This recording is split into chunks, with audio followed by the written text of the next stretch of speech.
riffs are too repetitive, the lyrics make no sense. All the songs are B-sides and the cover art's a mess. There's so much here to tear apart. Listen to it for a week, now that week has passed. Here's Why I Hate This Album podcast with Tim and Garrett. Hello and welcome to another episode of Why I Hate This Album, the show where we pick a song or an album, listen to it for an entire week straight, and then come back here and tell you, the listener, if we hate it, and obviously why. I am one of your hosts, Garrett Harvey. With me, as always, co-host extraordinaire, Brigham to my young, Timothy Richardson. Brigham, how you doing, buddy? Mostly good this week. Okay, it's a start. Usually when you're happy, I'm not, though, so that's not great. What's been going on? What you been up to? Well, I don't want to brag, but I was recently in Toronto, and Garrett. Is that the brag? I mean, going to Canada is not a flex. I don't want to brag. I did fly there and back, and I don't think you're using that expression right. I just want to say, Garrett, the stereotypes are absolutely true. These people are nice to a fault. When I was coming back, I was in the security at the airport. You know, you've been to airports. It's all right. It's all right. It's all right to brag a little. It's fine. Anyway, some lady on the far side of security was freaking out because she couldn't find her phone in her bag, and the security guards stopped the entire screening process. They took her bag, they ran it back through the x-ray machine to see if they could find it in there. Once they had definitively determined it wasn't in there, they sent somebody to check the desk where she had checked in or dropped her bag off or whatever, and they fucking found it for her, and they brought it to her. That's insane. Yeah, it was ridiculous. I just stood there as people in the line that I was in just backed up behind me for, 10 minutes and just watched this whole process go down. That's insane. It was ridiculous. It was ridiculous. Now, on a less happy note, Garrett, I am ashamed to say that despite my best efforts, this new, I don't know what to call him or her, this new Central Park Strangler appears to still be on the loose. Now, I have done everything in my power to stop him. Every night, I go outside, I stalk around the park looking for someone that looks like they're out there to strangle somebody, and then I give him, or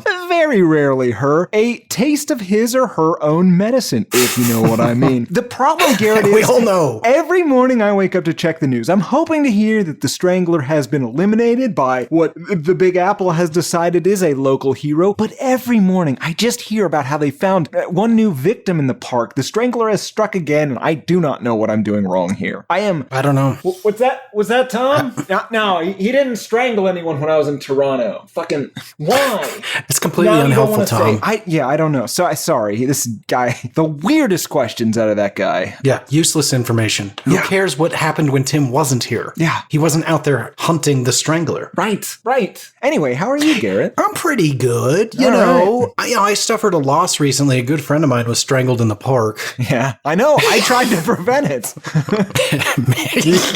You talking about Derek? Yeah, oh God, why do you know his name? I know all your friends, Garrett. I see guys in the park together. Please stop following me. You know what? Let's just move on. I wasn't prepared for you to ask how I am. You never do. I don't think you care. You're actively scrolling Reddit while I respond, so we'll just move on. That's fine. Needless to say, I'm actually pretty good this week. Tim, I can barely contain myself. We got to get to it. What album have we been listening to for an entire week and a day straight? We have been listening to the Osmonds' 1973 masterpiece, The Plan, an album that, by their own admission, is equal in both scope and quality to the White Album. And Tim, after an entire week with the Osmonds' White Album, I am beyond curious. Do you hate this album? Oh, it is an interesting question this week, Garrett. I think I hate this album, but I think it's 50-50 this week. Did I end this week absolutely hating it, or did I end this week with it being my favorite album of all time? This thing is a beast. It makes that Kiss nonsense look like child's play. It makes that Bowie album we listened to seem like Ziggy Stardust. It's awful. It's bizarre. It's awful again. It's glorious. It's terrible. It's embarrassing, it's boring, it's kind of wonderful and weird, maybe one last awful. I think I hate this album, but you could reverse get me there to the point that I genuinely love it and replace every record in our collection with copies of this. Let's not do that. I've already thrown out your Led Zeppelin 3 so that there's at least room on the shelf for one of them. It was so hard for me to get the rotating sleeve with the little pieces. Yeah, I've still got mine. That's not helpful to me at all. That's fair. Garrett, do you hate this album? God, I wasn't until this moment. Now a little. No, let me separate the Tim from the album. No, I don't. And listen, should it be hated? Probably. Yeah, it should. Will I? It's entirely possible. I hope we each cross paths again. We cross tips and... That's not the expression. And I end up loving it and you end up hating it. That will make your owning 0 albums other than this far funnier for me. That's true. Listen, I may end this episode in love with this album. It's everything you said it is. That's right. All right. That's right. Take it out back and give it what for? Oh dear. I don't know if that's violence or, loving again. How do you do it? I don't want to say. And I appreciate that. You don't hate it, possibly love it. I don't hate it, but might a little. Let's continue on. Before we do, though, I'm curious, Tim. Prior to this week, what's your exposure to the Osmonds, and did you have any idea that this was an album? As far as I know, I've got minimal to no exposure with the Osmonds. I had no idea that this was an album. I don't even know how we found it. I'm assuming somebody emailed it to us. I'm aware of the Osmonds, mostly Donnie and Marie. I assumed those were the only two, but I was aware of them mostly as sort of a cultural thing that existed as like on schlocky 70s TV. I've always thought of them as like a gimmicky bullshit act not worth my time. I'm certain I've heard some of their songs, at least Donnie and Marie songs, probably some Osmond songs. I've listened to my fair share of oldies radio, so I'm sure I have, but I could not name any and did not care to look any up. What about you? I assume you watched this show live in the late 70s. Definitely wasn't alive. I have almost the exact same history as you. I was familiar with Donnie and Marie. I remember when they like sort of had a resurgence in the 90s, and I asked my mom, like, who are these people? And when her reaction was, they're kind of vanilla for me, I was like, oh, okay. That's all I need to know. So what you're saying is Mormon is vanilla to Methodist. Yes, that's exactly what I'm saying. Fair enough. Yeah, this is a woman that thinks The Beautician and the Beast is a spicy drama. So is that a Fran Drescher film? You bet it is. One of the 3 movies I watched in Saudi Arabia. God damn it, that's funny. The idea of you and I at like 8 and 10 years old watching The Beautician and the Beast some 6,000, more than that, 16,000 miles apart and both being like, this isn't very good. I don't know why. It makes me really happy. Someday I'll have a podcast where I talk about movies. It's used to be a podcast where I talked about music, but then, got tired of that. That's right. And we have no bosses. Oh, good stuff. Alrighty, Tim, that's your history. That's my history. That is to say, almost no history. Before we can talk about the album, and my God, I want to, and the Mormon faith, because they're inextricable at this point. We need to understand a little bit about the people who made it. So, Tim, take me on a journey. Help us all understand, how in the fuck did this come to be? Who are the Osmonds and what is the plan? This story begins in 1836 with the birth of George Osmond. Shit, I was worried this was going to happen. Strap in, everybody. Yeah, this is going to be a long one. I apologize in advance. 1836, the birth of George Osmond, who was a shipbuilder's apprentice as a very young child in England, as was the style at the time, where he somehow heard the good word of Mormonism and was baptized into the LDS Church, again, somehow in England, in 1850, which by my math means he was like 13 or 14. He was let me rephrase, he was a 13 to 14-year-old adult shipbuilding man,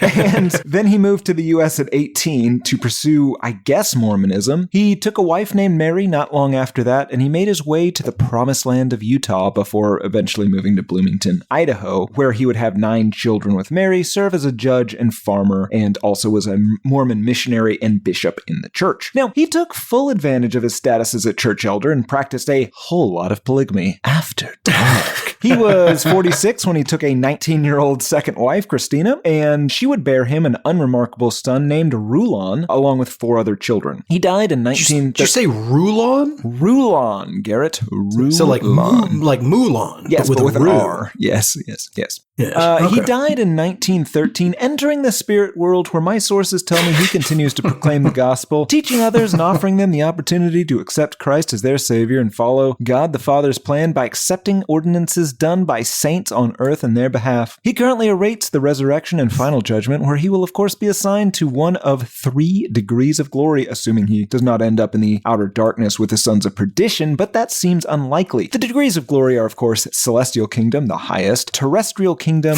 or telestial kingdom. Please see our Instagram for more information on that. Tim, may I just take a moment to break down how one might be slotted into the various kingdoms? Oh, please. Fantastic. For those of you looking to enter the celestial kingdom, here's what you're going to need to do. Well, of course, this is the highest kingdom, where God the Father and Jesus Christ reside. They're neighbors, I guess? Yes. It is reserved for those who have lived a life of great faith and obedience, accepted Jesus Christ, been baptized, received temple ordinances, which I have no idea what that is, and strive to live according to God's commandments. Those in the celestial kingdom will inherit exaltation and become like God. Did you know this? I did, yes. They become gods and they get their own planets, I believe. Correct. So yeah, what has never been clear to me, Tim, is let's say I rise to the ranks of God in the celestial kingdom, and I get to, of course. Now, all of this is of course complete nonsense, so it won't matter, but can I decide what the creatures that I populate my planet with look like, or do they have to be human? I don't know. I think God would get mad if, like, instead of like deer, it was just a bunch of pretty naked ladies running around eating grass. If that's what you know me well. You know me well. Honestly, I was thinking like, okay, you're well familiar with what a donkey looks like, right? I am. Planet of donkeys look like donkeys. They don't wear clothes exactly as we understand donkeys today, but with the same level of intelligence and technology as our planet. Ooh, I like that. But they're always frustrated because they have those like donkey hooves, so they don't have thumbs. Wait. So now in your thing, like these donkeys were just dropped into this situation. I assumed, yeah. I assumed you said exactly like it. I assumed. Well, that, sure, but it's evolved. I meant like I guess there's no evolution because it's all Joseph Smith's fever dream. But what are you going to do on that planet? Because are you transformed into a donkey as well, or are you man? No, I'm God. Okay, so you're just presiding over this planet. You don't have to live on it. Right. Okay, because I was going to say, if you do design it so that it works for donkeys, like you're going to have some problems on that planet too. Yeah. No, I'm in my celestial kingdom. Okay. I'm chilling with God. Donkeys, they're exactly the same, but they have human level intelligence and also thumbs. Gross. That's an abomination. Things that don't have thumbs ought not have thumbs. I would argue that several things that do have thumbs ought not. Well, You've been to the goddamn park. Those fucking raccoons, Garrett. They're always stealing my sandwich. Oh, they're so dexterous. One of them got my ice cream the other day. Of course, though, like I think so. Correct me if I'm wrong, though. The celestial kingdom is generally close to the star Kolob, as described in the Book of Abraham, discovered by Methuselah and Abraham, who were, I guess, astronomers. And that is the heavenly body that is nearest the throne of God, right? Yes. In some sort of space Thanos chair. Right. And in Mormon cosmology, which is a thing for some reason, Earth was created near Kolob and then moved to its current place in our current solar system. Right. Just plucked it up, stuck it over there. Fair enough. And this is, of course, unrelated to Kolob Canyon in Zion National Park, which is a terrible, no fun place at all that our listeners and the rest of humanity should definitely never go to. Keep funding it, but stay the fuck out. Right. Okay, continue. Also, that canyon is very much named after it. You know that, right? Yes, I do. Okay, great. The terrestrial kingdom. This kingdom, Tim, is for those who were honorable and good, but didn't accept the fullness of the gospel or receive all the necessary ordinances. So this is like me, right? Like I've completed all my cowboy stuff, but just didn't make it to Mormon yet. Yeah, I don't know. Wait till you hear about telestial. I think you're really I think you're telestial and a half, but we'll see. Okay, so terrestrial, they'll still be with Jesus and experience a degree of glory, but it's not going to be nearly as great as that celestial kingdom, and you're never going to become God. It feels like you're living on one of these God's planets. Oh, wouldn't that be demeaning? The worst one would be like if you're living on like Rulon's planet. in it. Fuck that guy. That guy was unremarkable. Interesting. Second time you've said that. Third kingdom, the Telestial Kingdom. This, of course, is the lowest of the three kingdoms and is for those who were wicked or rejected the gospel. They will still experience some glory. I mean, it is God the Father, so some glory. However, they were likely wicked or rejected the gospel, and so therefore they're not going to get nearly the same amount of happiness, and it's far less awesome than the other two kingdoms. Can you see the other two kingdoms? In my mind, yes. I mean, they're tiny planets where you can see each other. What if every time you turn on your TV, all the TV shows are about these other two kingdoms, and it looks like they're having a much better time? And they would be. Of course. But like they make it like real clear. Like there's like commercials for things you can't buy, and everyone's living in their awesome Big Apple apartments, and then you get to the Big Apple, and you're like, I can't afford that. Now we're weaving dangerously to reality. All right, so there's the three kingdoms, Tim. Now, do you want to speak at all about the outer darkness? I mean, if you've got more, I'm enjoying learning from you. No. I think you have a much better understanding of that outer darkness. But more or less, my belief is that if you don't qualify for those other three levels, you're cast to outer darkness. That's my belief as well. Now, we will, of course, get into that in the song by song a bit more. A lot more. A lot. Too much more. Yes. Now, okay, Garrett, let's move on with our history because we are still firmly in the 1800s.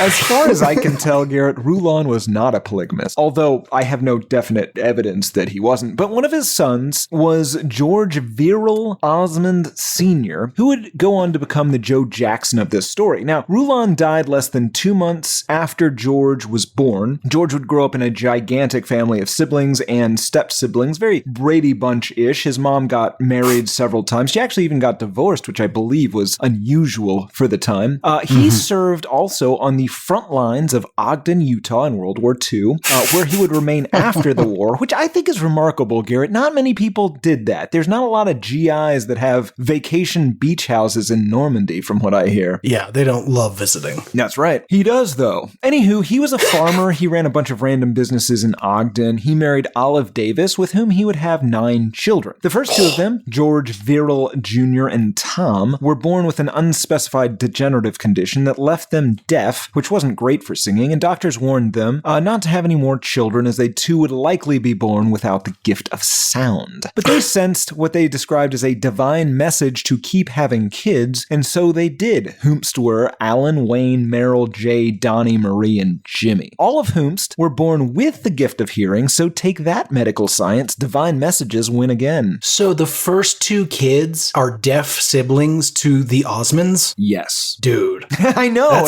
That's real fucked up. Yeah. George Sr. loved singing. He made his sons do barbershop harmonies. This was something he likely picked up commuting to work at World War II every day, eventually forcing the older but hearing sons, Alan, Wayne, Merrill, and Jay, into a quartet. They were pretty good. They started performing at LDS functions and such. Retrospectively, they claimed that these original shows were to get money for hearing aids for their older brothers and to finance church missions. Now, I don't really have any specific reason to doubt that. They do seem like true believers, but it also I don't know if the first thing you bought was hearing aids. No, it was probably fancy jackets. Yeah. They tried to go on the Lawrence Welk show, but Larry told them to go fuck themselves, language which probably shocked the young Mormon boys. Instead, they tricked the Lennon sisters into getting them booked at Disneyland, where they caught the wandering eyes of both Tommy Walker and Walt goddamn Disney himself, whom Wikipedia says took a personal interest in the boys. They performed in a Kurt Russell movie and also appeared in a segment of a show called, and this is the real actual title of this show, Disneyland After Dark. Yeah. Do you know if that Kurt Russell movie was the Computer Wore Tennis Shoes? I don't think so. They're performing as the Osmond, Osmond boys or whatever. Andy Williams' dad saw them, I think at Disneyland, I'm not sure, but somewhere. And he made his son book them on the Andy Williams show, where they became regulars from 1962 to 1967. I think it's also important to note, at the start of this whole thing, they're shockingly young. They range from 6 or 7 to 13. Donnie was eventually allowed to join after he turned 6, and they became a quintet, sometimes featuring younger siblings Marie and Jimmy as guest vocalists and such. They toured Europe and released a Swedish single, which translates translated to Two Dirty Little Hands. After Dark, probably. That's going to be the name of your production company. Two Dirty Little Hands. That's true. The Andy Williams Show ended in 1967, so they signed with the Jerry Lewis Show, which was canceled in 69. They rejoined the Andy Williams Show's second run. All this time, they're releasing non-charting albums of songs that they performed on these TV shows. There's Christmas albums. There's a Japanese language album. I'm not sure exactly when this went into full effect. It might have been like from day one, but to help people really picture what we're talking about, this is like a white Jackson 5, right? Yeah, exactly. In fact, several of their songs like very much sounded like and were often described at the time, but not retrospectively, as being written for the Jackson 5. Like, that's exactly what they're doing. Yeah, like picture like the matching outfits, the fringe, the choreography, the spins, one young kid out front doing way better than all the others. Choreography less so. I will get into that in one moment. I mean, I watched it, Tim. You're right to, but less so at this point, I should say. Oh, okay, I see. Yeah. Yeah, so they were getting older and they were kind of getting embarrassed by this dumb bullshit. They wanted to turn the whole thing into like a rock and roll band instead of a variety show act. Their dad, always suspicious of rock and roll, tricked them into being a pop band though, and apparently used his quote-unquote military training to keep them in line as their full-time manager. Now, the boys would say... Hey, Tim, I just got a note that Gino passed me. Thank you, Gino. What's this say? Oh, it's time for a Mormon fun fact. Ooh. Mormon fun fact, and I'm just going to say allegedly because I don't know where these fun facts came from. Gino, it sounds like. Yeah, right, which makes them suspicious. But Mormon fun fact number 9, Brigham Young first heard music at the age of 9. It was a orchestra, and when he heard the violins, it offended him so deeply that he likened it to birds screaming. Not chirping or screeching. Screaming. Interesting. Unfortunately, Tim, his father, a very conservative man, was deeply upset to learn that Brigham had overheard violins and, believing he had sinned deeply against God, beat him savagely. This is a true story. That checks out. Yeah, that guy never had a chance at being normal. No. But holy shit, like, it's not like he snuck pornography. He walked by a record and it went in his open ear holes, and his father was like, God damn it. Well, probably not God damn it, but like, how dare you hear those violins, you fucking feast. Putting way too much of your father into this. In any event, he beat him savagely for listening to violins accidentally. Like, what the fuck? Yeah. That's the level of conservatism we're talking about here today. Well, violins are, of course, from the devil. The boys, though, would say that their father was not technically abusive, but was ridiculously strict and made life reminiscent of the Marine Corps, but, better than Joe Jackson. But, with beatings. Yeah, probably. I mean, I'm getting a real Beach Boys vibe here. Yeah, that's probably a better description, I think. It is, but it isn't. Because, like, the Beach Boys, like, it's very much about the instrumentation as well. Whereas, maybe I'm wrong, I could be wrong. But, like, the Osmonds, it feels much more like about the dancing and singing. Garrett, I will address every bit of this. Don't you worry. Okay, I'll be quiet. Let you do your thing. Mike Curb signed them to MGM Records. Now, Mike was super anti-drugs, so much so that when he became president of MGM Records in 1970, he would fire 18 bands because he believed they were promoting hard drugs in their songs. He said, drug groups are the cancer of the industry. Their effect on young people who are their fans or followers is devastating. When they appear smashed out of their minds and describe musically a great experience they had on LSD, they are glorifying hard drugs. I credit hard drug record acts with hundreds and hundreds of new young drug users. Based on nothing other than my own weird thoughts. You know what? We need some changes around here. I hate money. Get these bands out of here. Yeah. Now, Mike wanted the Osmonds to be like the drug-free and wholesome alternative to, musicians. Right. Immediately, they started recording at Muscle Shoals, an amazing music studio that definitely should be one of Garrett's much maligned solo casts, where they would record their first hit, One Big Apple, which would hit #1 on the US Billboard Hot 100.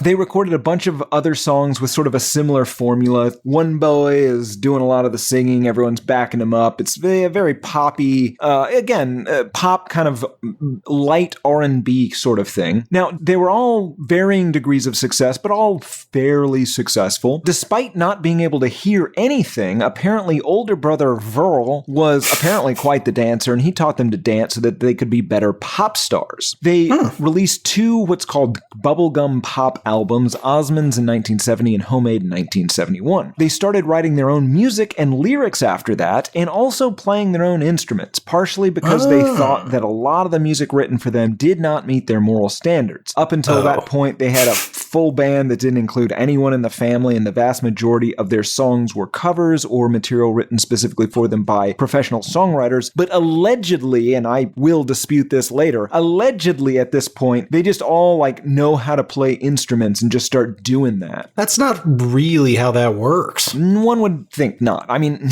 yeah, they released Phase 3 in 1972, and then this environmentalist album called Crazy Horse in 1973, which is apparently hard rock, heavy metal-ish. The 1970s, you see, Garrett, were a weird time when you could be quite religious, but not also vehemently hate the environment. Yeah. Donnie also, at this point, was only playing instruments because his voice was changing from something disgustingly called boy soprano to baritone. After dark, probably.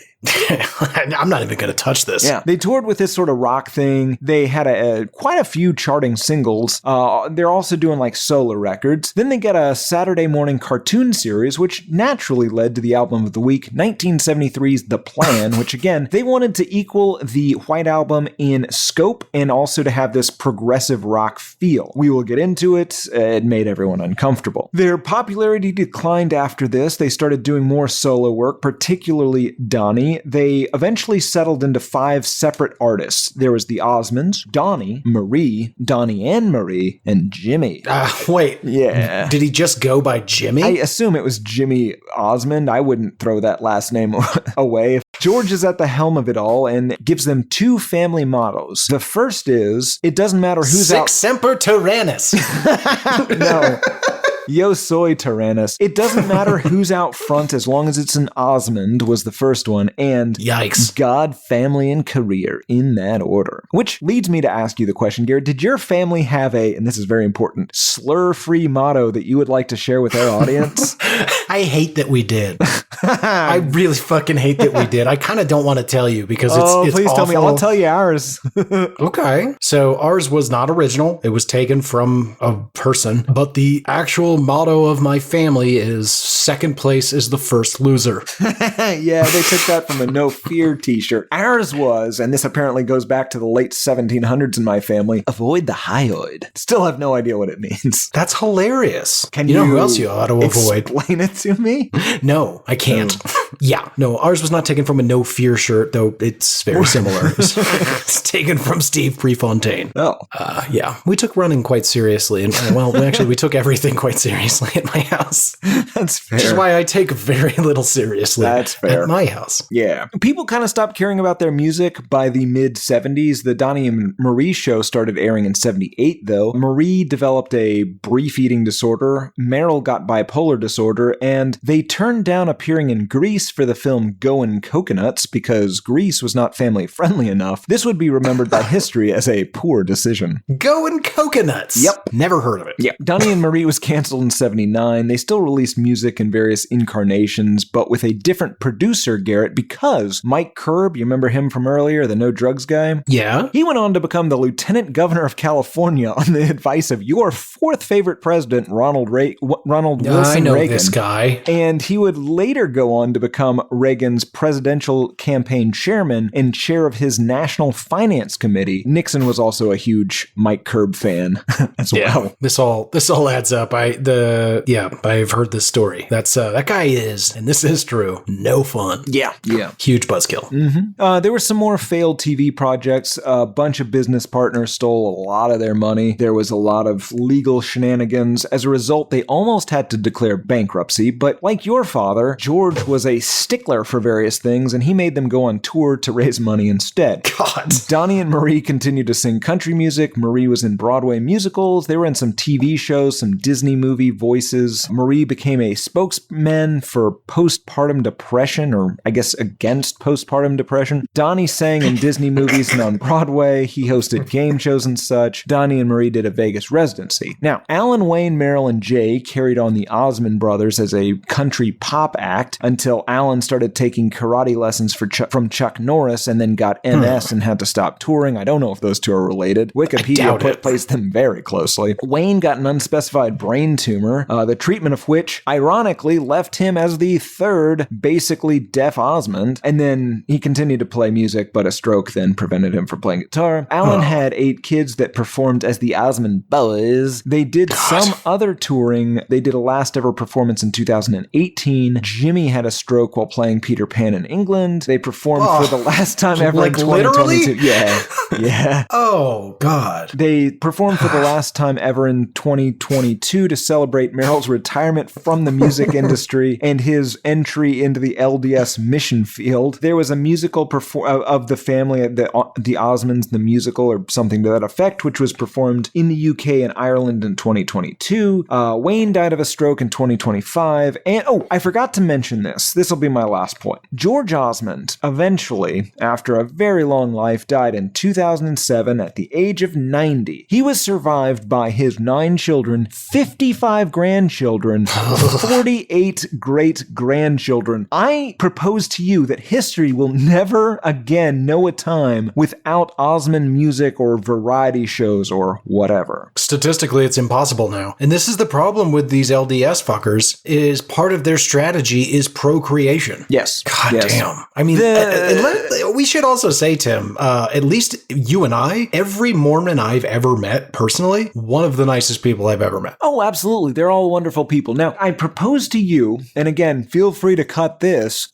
You're familiar with the Great Replacement theory, the horrifically racist conspiracy theory? Yeah, I think I heard our president talking about it. Yeah. Those folks in Charlottesville did as well. Is it still racist and conspiracy-ish if we apply it to the whitest people we know? Oh, I hope not. All right. Then Great Replacement is what they're after. I mean, yes. In not so many words. They used to preach, what's his face we talked about earlier, who was savagely beaten for hearing music, used to preach that, like, anybody who was not of the faith was in the way. Well, I could see that. I mean, I assume that's going to be a policy of your Lacostier ship. Absolutely. But I'm going to have a way more reasonable set of criteria for not being considered in the way. Will I be in the way? Not seer stones and such. Well, I mean, honestly, I think it's good. I think it's smart to use the seer stone thing, because that way you know that anyone that's following you, like, they'll follow you no matter what. That's the beauty of it, Garrett. It's the same thing as the emails that you get that are in like broken English, and you're like, who on earth would ever respond to this? You're not who they're after. The people that overlook all that shit and respond, like, they're going to give them money. It's a good point. It's a very good point. Weeding out people with even just a hint of common sense. Again, to our LDS listeners, we're not talking about you. You're the nicest people we've ever met. Yeah. I don't think But you belong to a cult and your beliefs are really disturbing. Allegedly. Not anymore. Sure, whatever. They've modernized a bit. A bit, but not a lot.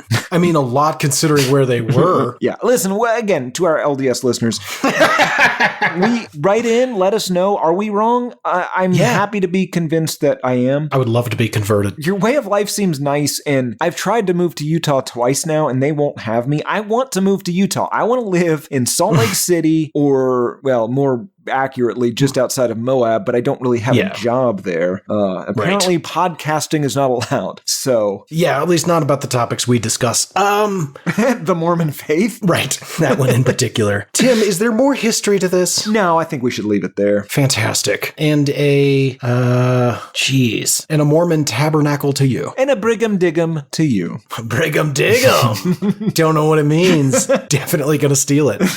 Fantastic stuff, Tim. Great history. Glad we were able to weave in all of that rich religious background.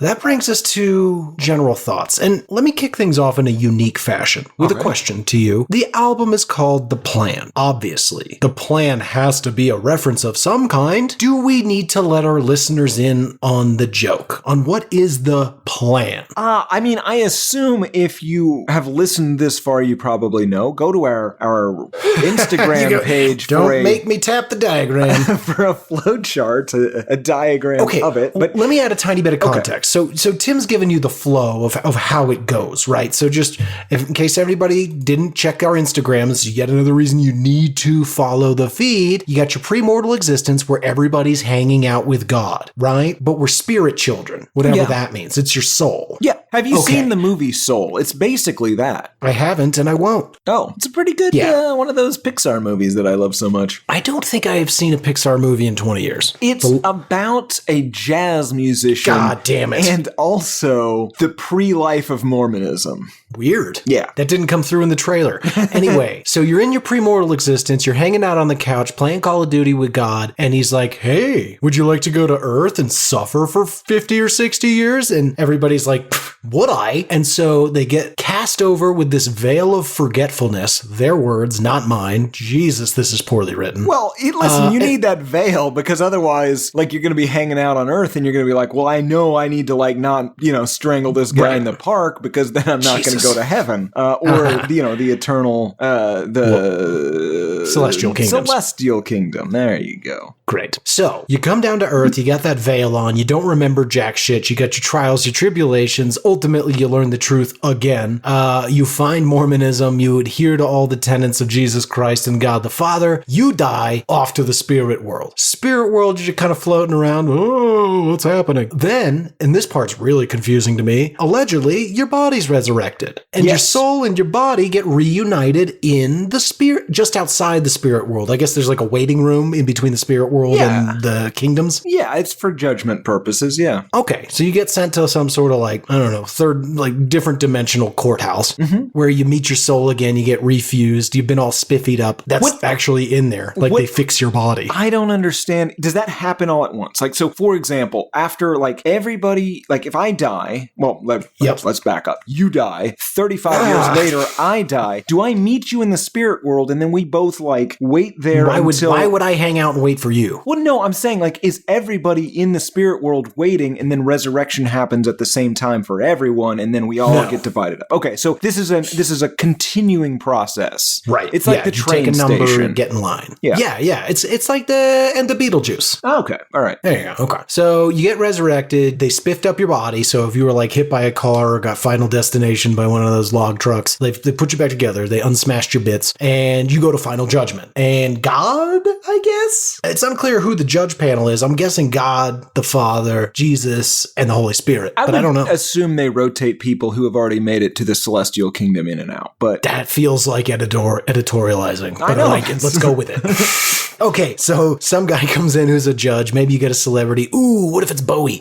Yeah, I'm okay, here for your final judgment. So, God's up there being like, Neil Gorsuch, that guy, he's good. This guy sucks. Clarence Thomas, how did he? Yeah, so instead just in heaven, pubic hairs and everything. Yeah, so in heaven they're picking way cooler guys to be judges. Oh, I assumed it would be less cool. You heard that Brigham Young thing. Oh, that's true. Well, in my version of Mormonism, which is going to be way cooler, God's like, I don't feel like doing judges today. Bowie, you go do it. So you get in there and you get your final judgment. Like, I'm here to cast judgment. And they look over your life, and this is where you get sorted, right? Into your celestial, your terrestrial, and your telestial. But remember that outer darkness? Oh, so I pulled up some extra research while you had your never-ending history, and here's how they qualify that outer darkness. They say, the realm of those who have rejected God and Christ after receiving a full knowledge of the truth, they are known as the sons of perdition. This sounds a lot like what you would do. What do you mean? I could see somebody, you could die and you could be in this spirit world, and Joseph Smith himself could be like, well, let me tell you about Mormonism. And after he's done with his spiel, I could see you just being like, nah. Yeah, no, I love a good nah. This is true. People categorically do not like it when I do that. Yeah, no, you're right, Tim. You know me so well. And then I off to the outer darkness. It's where all the cool kids are anyway. Okay, so that's the plan, gang. And the other part you need to understand about the plan is that after God presented this plan, Satan, who apparently was just hanging out playing Call of Duty with everybody, was like, hey, cool idea. But if you give them free will, there's a really good chance they're going to make a bunch of mistakes and not make it back to these kingdoms of heaven. So like, what if you just made them like do exactly what you wanted? Yeah. And God God's like, hey, baby, that ain't the whole point, man. They've got to come to this themselves. And so there's a war in heaven, and Satan and his bros are cast out to the outer darkness. Right. Yes. Right. So premortal existence, Elohim, which is the Heavenly Father, like Fuck. Lucifer, who is clearly the good guy in this story, right? Yes. Notes that, like, listen, let's just take away the whole concept of sin, essentially. That way, everyone will be sinned, they'll be sinless, and everyone will go to heaven. Now, the bad guy Elohim says, no, I want They're a sinning, bunch and we're not going to tell them, and so they're going to do it, and then big goof on them, they're going to get bumped down to some shitty kingdom. Right. I want people in the bad kingdoms or the outer darkness so that the celestial kingdom is way more special for the good boys. And then, yeah, Lucifer rebelled. He had a war with a third of the angels, blah, blah, blah, turns into Satan, cast out. Cool. Yeah. It's important everybody understand that background for this 11 or 12 song album. Yeah, especially since the first song is called The War in Heaven and is definitely about this concept. Might have jumped the gun a touch. We That's will okay. get there. That's right. Yeah, Tim, now- let's talk about the album. Yes, I think that's a great jumping off point to say this might be the worst concept album that ever was. Like, it is such an insane idea. Excuse me. This is a great idea for a concept album. They have done a very bad job of translating the cosmic, everlasting Lord of the Rings style war between God and the devil into this music. Counterpoint. Pretty great. This album rocks. Yeah.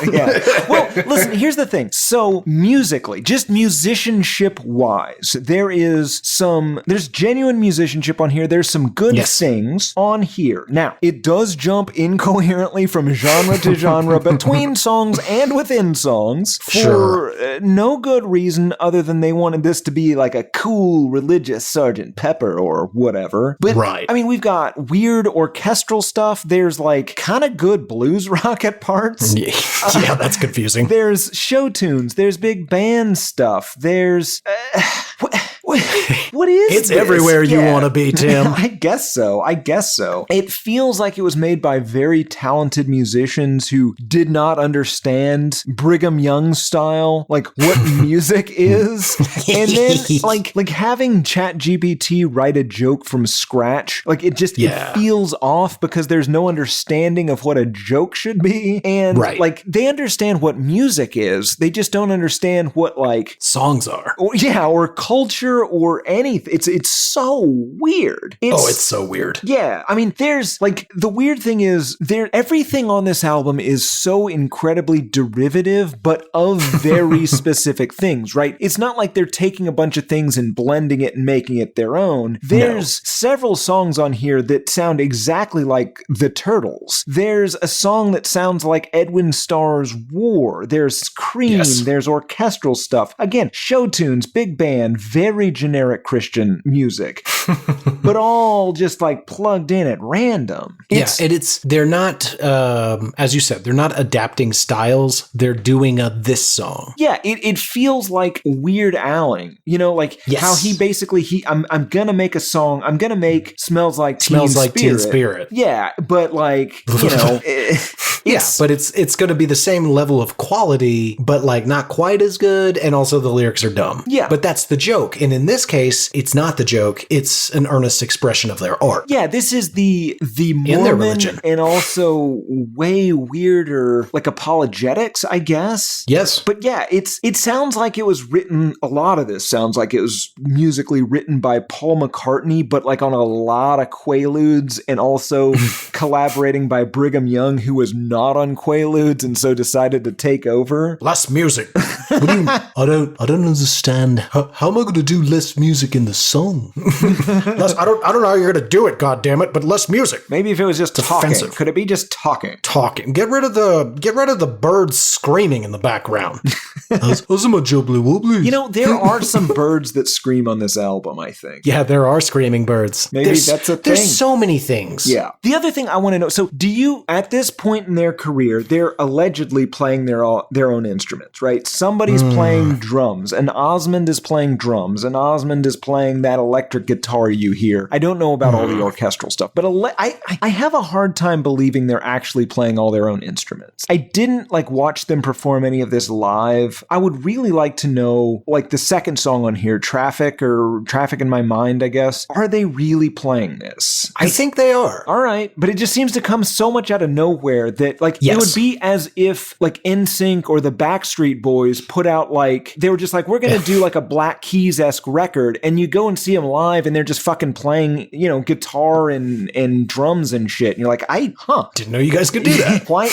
I guess we probably maybe just do this the whole time, or my theory on that is that you got to think about the time frame in which they're doing all of this. And so if you're on the road from like 10 years old to 22, like what the fuck are you doing? There's no iPods. There's for some of that time, there's no portable radio. Yeah, that's true. That's fair. I guess you've got to do something. Yeah, and I mean they're already doing. So I mean it makes sense, but it shocks me that like could be a thing. Yeah, I mean they're musically talented. Yeah, they abuse it, and they sure do, and they make all the worst choices. But God damn it, Tim! Like this album, I'm so glad we do this show every once in a while because I never would have found this. I never would have listened to it, and it's honestly worth listening to at least once to just go, well, what in the fucking shit is this? Yes, I completely agree with that. Like, what a fun and weird thing somebody did 50 years ago that nobody ever thinks about anymore, but is totally weird enough to spend an hour talking about. Yeah. Yeah, I mean, this is like, it's, you know, there's all those, like, 70s bands that were, like, one-hit wonders, but if you actually listen to their, like, the full album, you're like,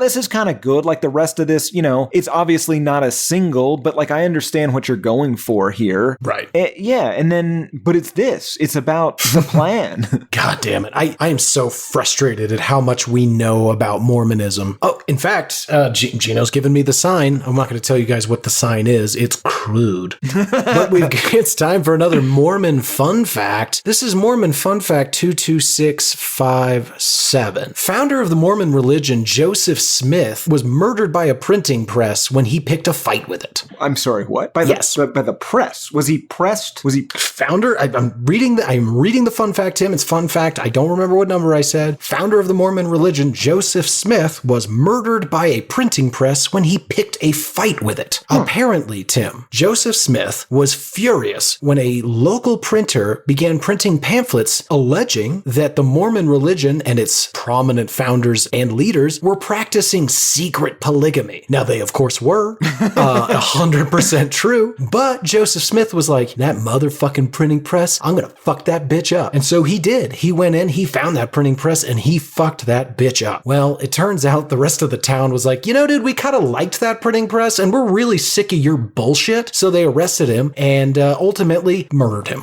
Oh, I was hoping they put him through the printing press as some sort of... No. You know, irony. Some sort of irony. No. How strange. Alrighty, Tim, that brings us to the song by song. You want to get into this weird pile of garbage? Absolutely, Garrett. Track number 1, War in Heaven.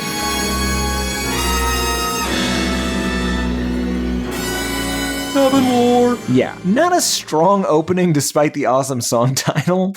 Yeah, not what I was expecting. Yeah, so we start off with wind chimes, and then we start off with music that implies that we should be viewing or imagining or something like goblins emerging from their caves at the base of an active volcano. It's vaguely eerie. Oh man, it's crazy. Yeah, you get this weird low hum, the chimes, there's flutes. I think I heard a French horn. Oh yeah, you have demanded French horns at Dodo's concerts, and they obliged. I forgot about that. That was great. Yeah. French horn. Oh, we got one. It's coming. 2 songs. Oh, okay. In this song, just when you're creeped out to the max, then out of nowhere you hear, "Let me take care of you and keep an eye on you." It's kind of magical. It's terrifying.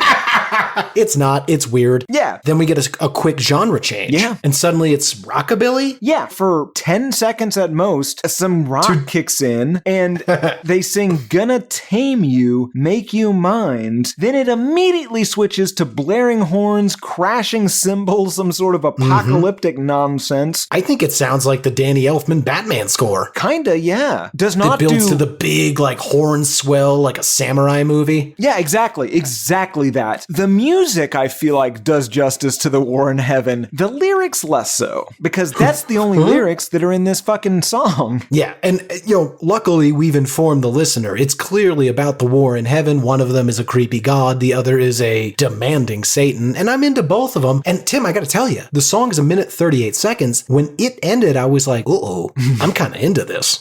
Yeah. It's weird. All right. Well, Garrett, track number 2, Traffic in My Mind.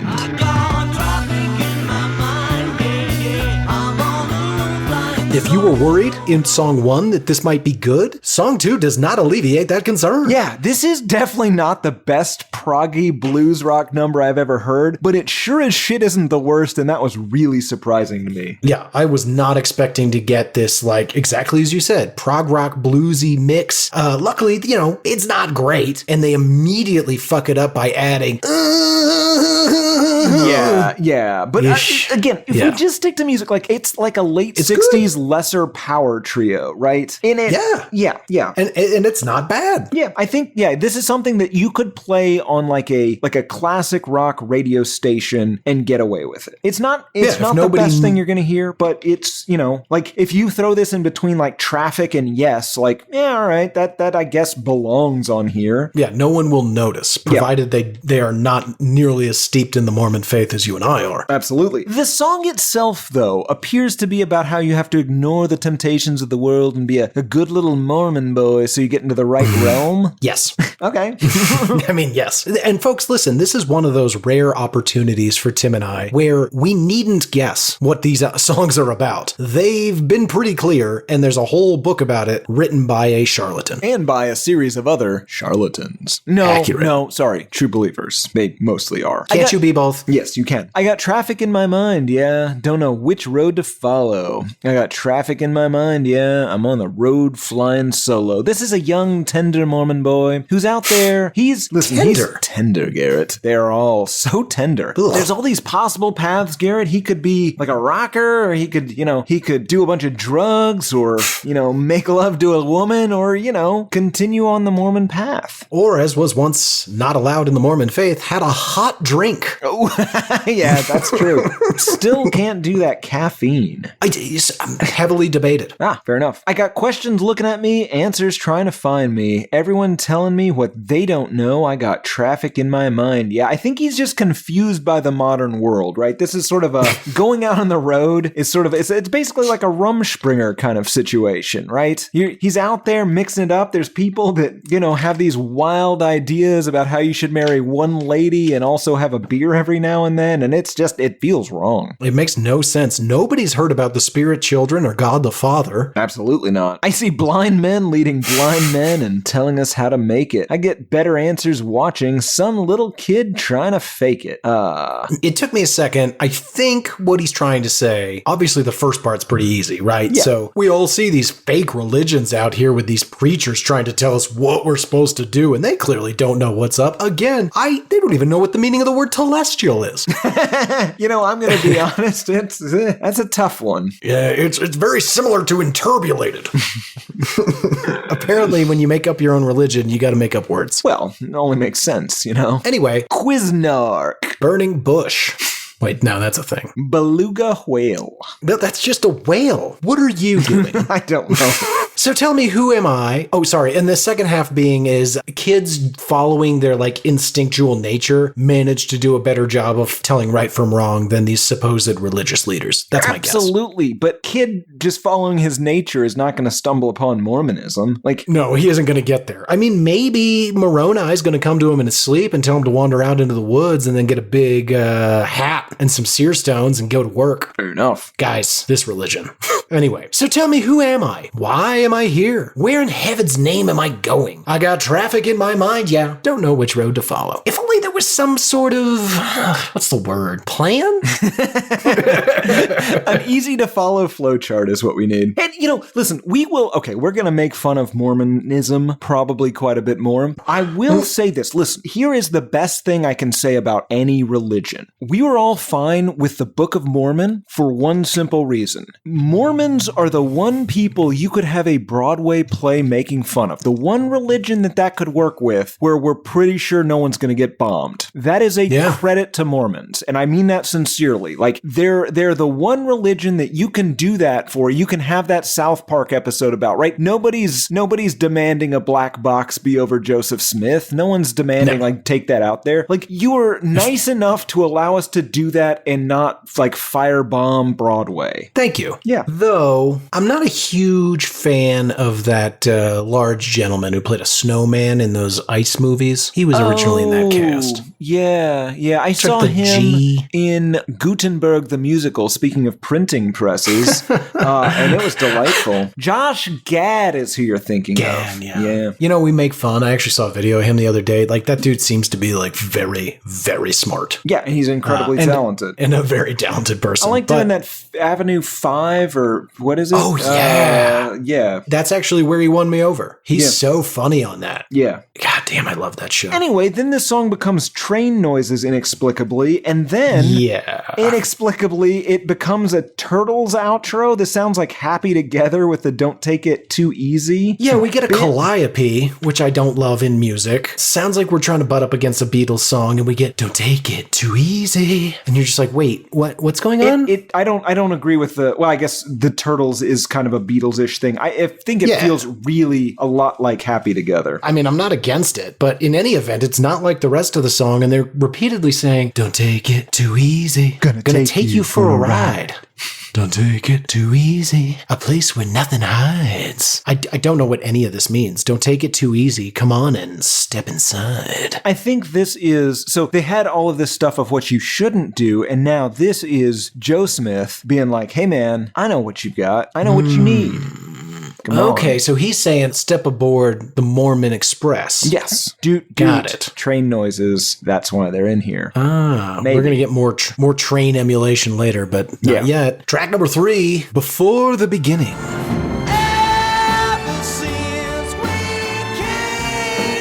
Definitely not rock music now. No, not at all. Opens with violins. It's all very different from the last song. I called it Paul McCartney piano and lyrics, and it reminds me a little bit of, have you ever heard that song, The Rose? Kind of reminded me of that. In any event, really boring, not a great song. Absolutely. But Before the Beginning, right? We're putting this into the Mormon flowchart / cosmology. Presumably this is referring to that premortal existence prior to going through the veil of forgetfulness to birth, to earth life, if you will. That's my understanding. And again, until very recently, black people's spirits before earth life were fence sitters that could not choose between God or the devil, and therefore were less virtuous than good white people. Their words, not mine, although now I believe it is recognized that it's more of a melanin thing and less of a soul thing. God damn it. We may bleep some of that, and you did nothing wrong. You merely reported the awful, awful beliefs of the LDS Church in the 70s. That's right. Before the beginning, we were living oh so far away from here, and we called it home but didn't stay. We knew that we could leave one day and cry, and now there are baby crying sound effects. I assume this is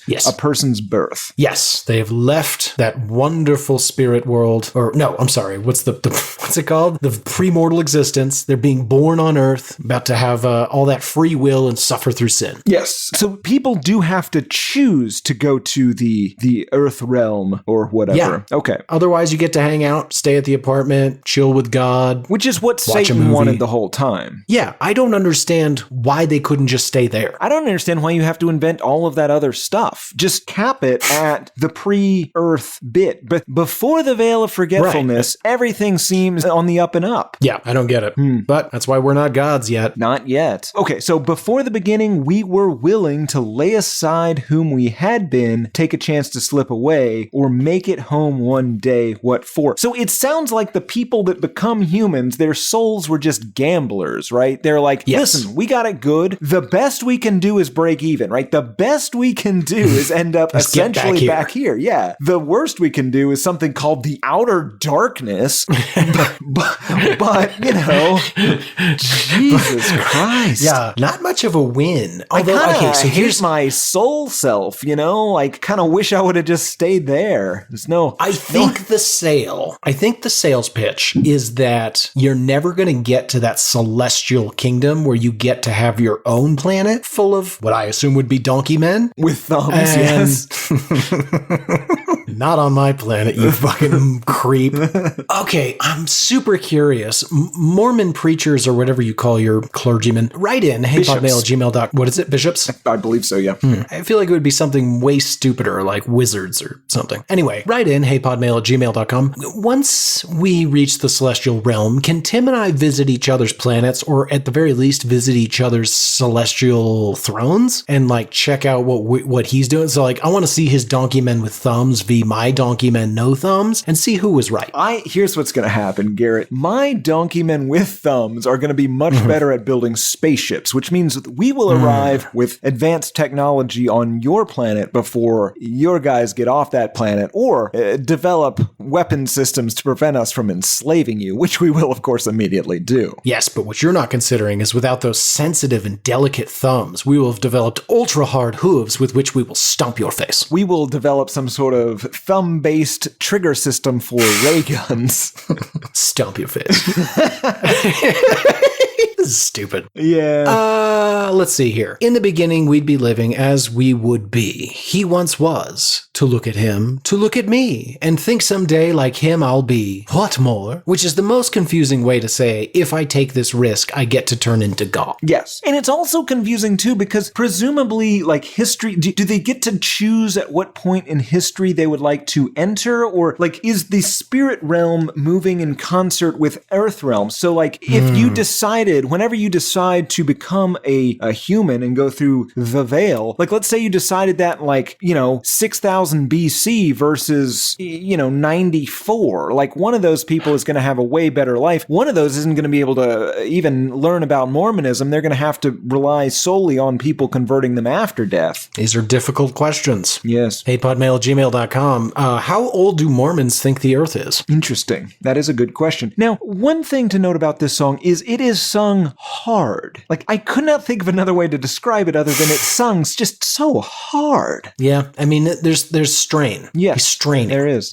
And then at the end here, it jumps wildly in style yet again and has that Peter Frampton voice box thingy. Yeah, we switched to a talk box, and we are what we were, and we be what we be. We're all on our own. Yes, it's all up to you. But again, terrible. Like, we are what we were. That implies, like, you're just going back to the before times. Just stay in the before times. Yeah. Well, and here's the even weirder part is, let's say you and I were hanging out with God, and he comes in and he's like, bros, which one of you guys wants to go down to earth and forget everything about this sweet place? And you're typical Tim. After I say fuck no, you're like, I'll do it. And so you go down to earth, and I'm just like, that silly bitch is going to have a terrible time. I'm staying here. But let's say for a minute I'm wrong, and you kick ass. You're hanging out with all the creepy old Mormon dudes, and you're preaching, and you got 80 wives and whatever, and you die. Go to the judgment. You get to the celestial kingdom. You're now a god. I'm still chilling in the beanbag back in the pre-mortal time or whatever. Can I talk to you? I don't know. I can tell you, if I was in this situation, I would certainly come back and show you my glory. God damn it. That was never part of my hypothesis. I don't even want to know about your glory. Please don't talk about your glory. Ever. Right. Even hypothetically. All right. Track number 4, Movie Man. Why did you do it? You should not make your mother Garrett, this becomes this weird, jaunty, like Eastern European circus folk song. Dude, okay, I thought I was crazy. Here's what I literally wrote. This sounds like a Romani circus with a vocal effect, and the general tone of the song feels like Putting on the Ritz by Taco. What I call the phone effect. Absolutely, but in addition to that, it also feels like if you did that, but as part of a soundtrack for a movie that doesn't exist, but is about about cartoon mice coming to America, but still wanting to keep the culture of the home country, and also their home country was some sort of circus world. Yeah, or just what we do in the shadows. Yes, exactly. There's slide whistles, there's a theremin. It honestly, I can't even identify everything that's on here. No, one of the things I wrote down is I think somebody's just making balloon animals within proximity of the microphones. Yeah, listen, this is their insane interpretation of music that would be like, they were not allowed to listen to Sgt. Pepper's. The Kinks' Village Green was a bit too edgy for them. And so they're trying to like interpret, like they heard it Describe it. Yeah. Hum it. Have Honestly, you heard Sgt. Pepper's? No, but I read about it. Yes, it sounds a lot like a song the band Man Man might have taken a lot of inspiration from, but to be clear, I really like Man Man. I do too. And this is less coherent. Absolutely. Lyrically, Garrett, I believe that this song is about Walt Disney molesting one of them. Or trying to, and the Mormon God is watching and pissed off. Allegedly. I'm not saying he did. I'm saying that's what they wrote this song about. I see. It doesn't have to be based in truth. I've written a lot of songs about a lot of things Walt Disney did, and I don't have definitive evidence for any of them. You know one thing he did do? Freeze that head before he burned that body. I was going to say believe in racial purity, but your thing too. Alrighty, Tim, take me through it. Tell me about this tale of molestation. Why did you do it? You should not make your mother cry. I'd say you blew it. Yes, it gave you one more try. Yet you laugh and smile to run away. Don't you know you might regret it someday? 'Cause there's one who has eyes on all your evil ways. Movie man. I think they're calling Walt Disney the movie man. Obviously, the one who has eyes on all the evil ways is Elohim, or, whoever watches for Elohim. But yeah, basically, why'd you do it, movie man? Why'd you do the bad thing? God knows what you did. Now, you might think that that's nonsense, but it immediately goes into why do you do it? You're in for a big surprise. And then Mickey Mouse himself says, oh, I never knew it. But honey, there's no telling lies. Garrett, I believe they are saying that Walt Disney is looking at telestial at best based on what he did to Meryl. Wow. Jesus Christ. That's dark, dude. It's there, though. It's in the text. It can be interpreted. I'm not here to tell you you're wrong. And yes, Mickey Mouse is on this song. You definitely hear a, I never knew it. And it's disturbing. It really is. Now, listen, could it also just be... Now, here's where I'm struggling. Could it be anything else, I think is what you're saying. Please let it be something else. Yes, but the only alternate reading I can give it is that they're calling God the movie man. Yeah, and that doesn't make any sense. It makes no sense. I know what you did, movie man. Yeah, and I feel like they're threatening him with both God and court. He says, you're in living color. It's your picture show. Even what you're thinking everyone will know, someday you'll have to take a stand. I think they're saying someday you'll have to take the stand. Interesting. I mean, entirely possible. As I said, it makes far more sense than referring to God as the movie man who's constantly watching and judging you. Yeah, he's but watching maybe that's the movie. what they're into. Well, he's watching the movie man, at least. Watching him do that thing to Meryl. Poor Meryl. Yeah, agreed. Chorus again, and that brings us to track number 5, Let Me In. Let me in, let me in your Another wild left turn. This is orchestral strings, horns, bells. Weirdly, the bells sounded a lot like the sound my phone makes when I get a text message, which irritated the shit out of me. Yeah, I could see that being frustrating. Yeah. Yeah, this song is gross. Yes. I said, lyrically and vocally, this feels like a shitty song designed to be in a church, and maybe it was, but the content is confusing and probably gross. It's gross. Let's get into it, Tim. Loving you could be so easy. Loving you could make me warm. Ever since the day I left you. Ever since the day I left you, I try, but I can't get you out of my mind. Okay, so loving her could be so easy. Loving her could make him warm. It's a her.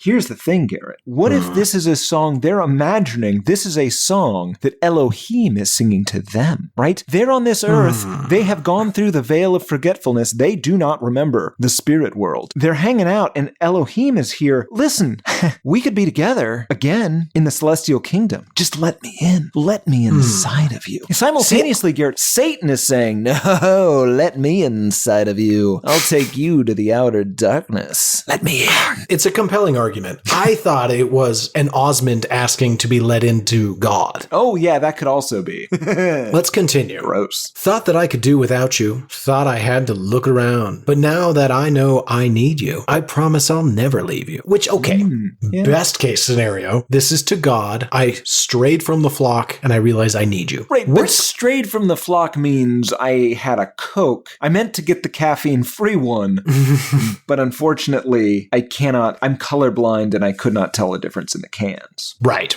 Or, worst case scenario, this is about a woman. And he's like, listen, baby, I thought I needed to go out and sleep with a bunch of other ladies. That didn't happen. So why don't I stay with you? Yeah, I tried, though, to be clear. Oh, I tried so hard. But, I look like an Osmond. Yeah, that's not happening. So why don't we get back together? And listen, I know I dropped you dead cold at the first instance I thought that I could do better, but I'll never do that again.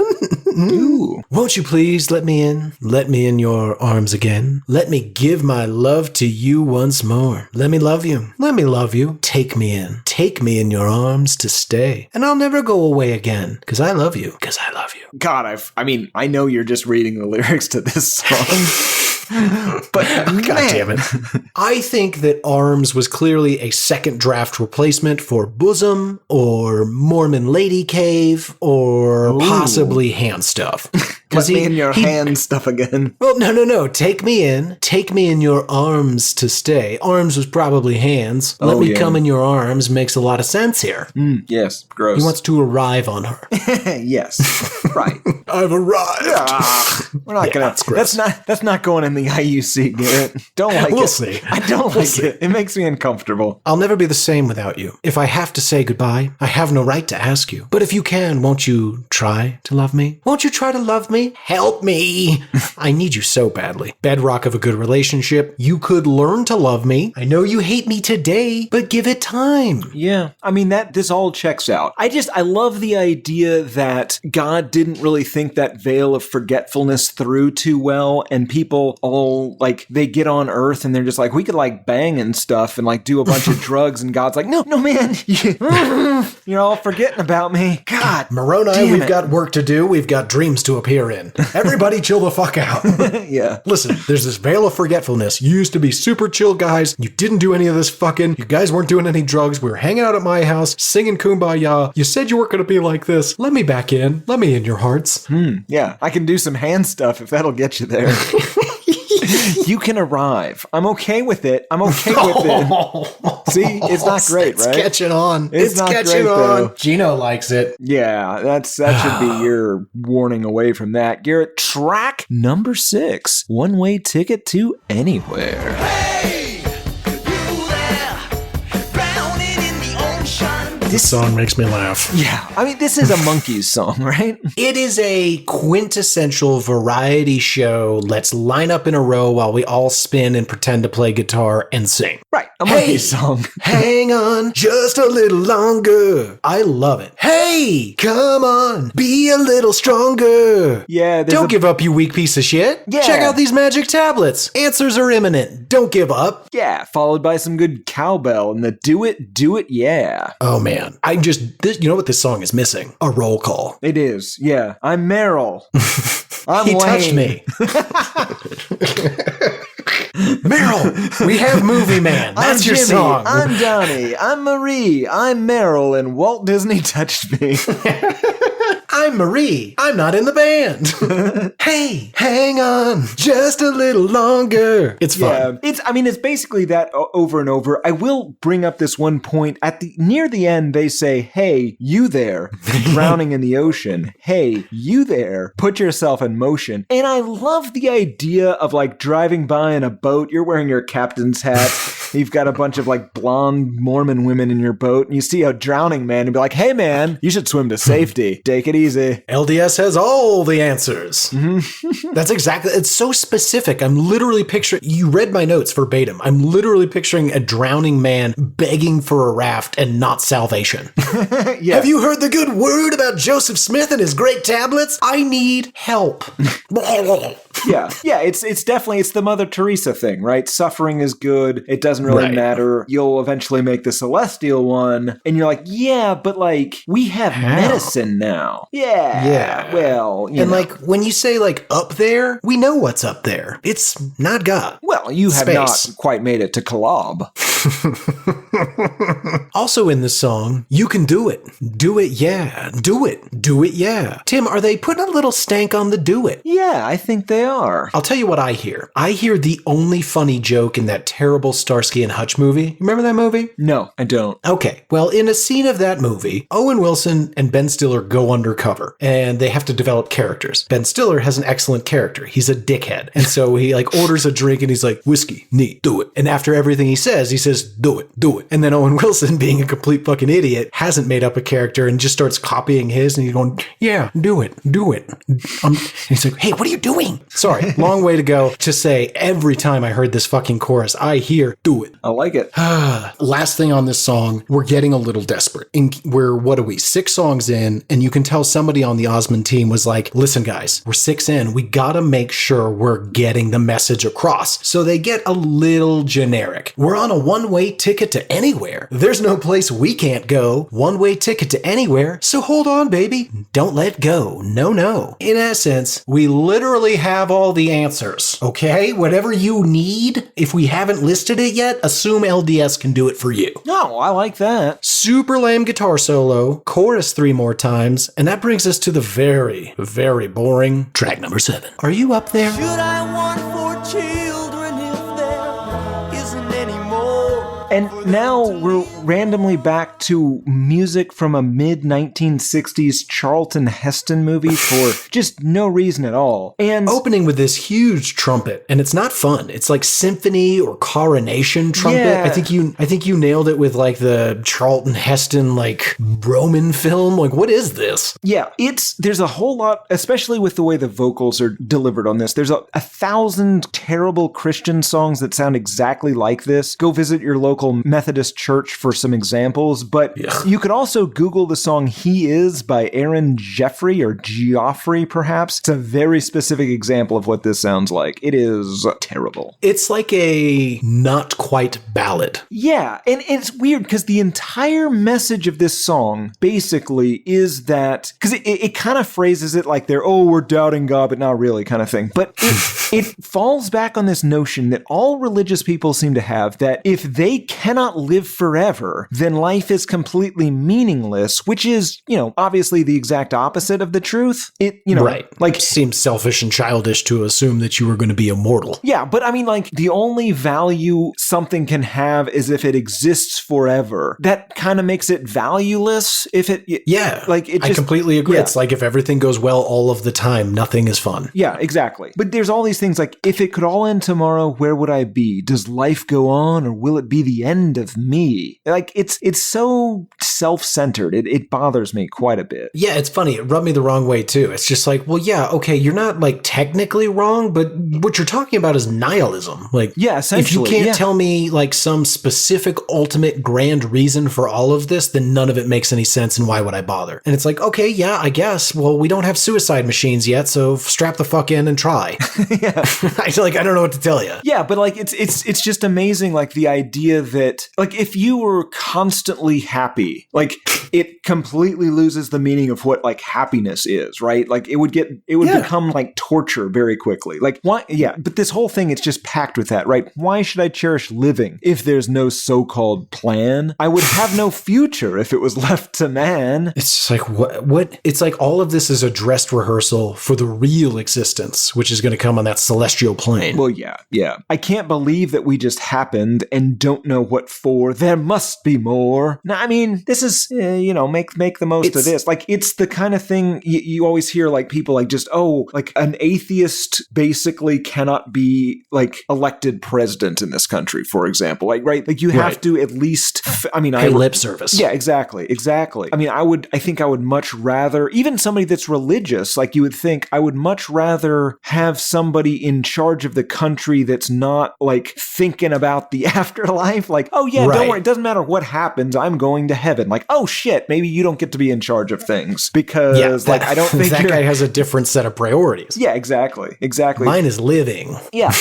Why should I trust in a love that I can't have forever? We need to spend a minute on this because I have a question. So, first of all, probably shouldn't love anyone forever. Like that, to your point, if everything's great all the time, nothing is great. If somebody is going to die and then I won't see them again, what's the point of ever like knowing them at all? Some would argue it's much more of a reason to get to know them. Of course, right. Yes. Does it seem right to live in a game of takeaway? It's so childish and entitled. Yeah. It's like how dare existence not last forever? Or how dare you give me life if I can't have it in death? Right, which I guess then what's death? Yeah, which I guess is the whole reason that this thing was invented to begin with. So, yes. There you go. I have a question. Let's assume for just a moment they're correct. Okay, they're not. But does that mean is there divorce in heaven? Well, see, that's the good thing about being Mormon. You see, because no, there's not. Marriage is forever.